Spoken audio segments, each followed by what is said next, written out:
Well, next tonight, a survivor of one of the country's worst ever child abuse scandals says she fears that lessons still haven't been learned decades after her ordeal. Ursula Myrie from Sheffield spent 2 years in the notorious Shirley Oaks children's homes in London, during which time she endured systematic rapes and beatings. Well, now, as a new report reveals, more youngsters than ever are falling victim to predators, especially online.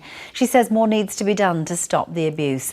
Martin Fisher has been speaking to her.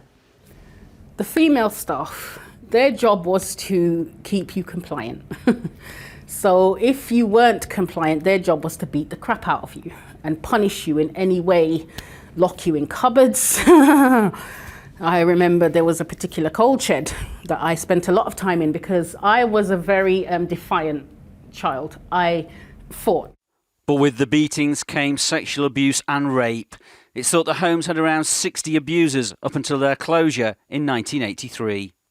The male members of staff would just rape you and drug you. I don't know if they were trying to get you to not remember. In 2016, every resident of the homes was promised compensation from Lambeth Council, who accepted liability for the scandal. Everybody knew.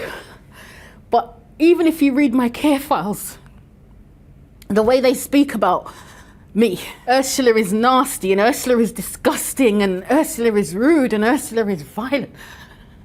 What child wouldn't be violent? Where was my pain supposed to go? Ursula eventually moved to Sheffield and started a new life. She now helps run a mental health support group for black women, which next month holds a conference aimed at breaking the cycle of abuse. We're not very good as black people at owning our behaviour. There are some wonderful people in the black community. There's some wonderful parents, wonderful fathers, wonderful mothers. But there needs to be a change, how we talk to our children. There needs to be a generational breakage because the pain is passed on from generation to generation. In the light of more recent sex abuse scandals such as Rotherham, Ursula questions whether lessons have been learned from the horrors of Shirley Oaks. She also fears the worrying rise in online grooming means vulnerable youngsters are more at risk of abuse than ever before. It comes as an NSPCC study revealed offences had gone up almost 60% in the Yorkshire region over 12 months. I say, me, Ursula, go into the homes.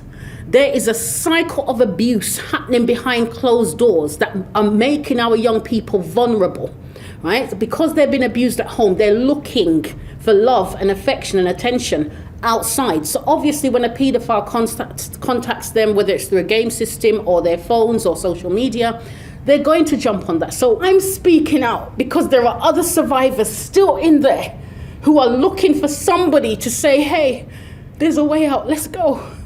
That's why I'm speaking out. Ursula Myrie ending that report by Martin Fisher.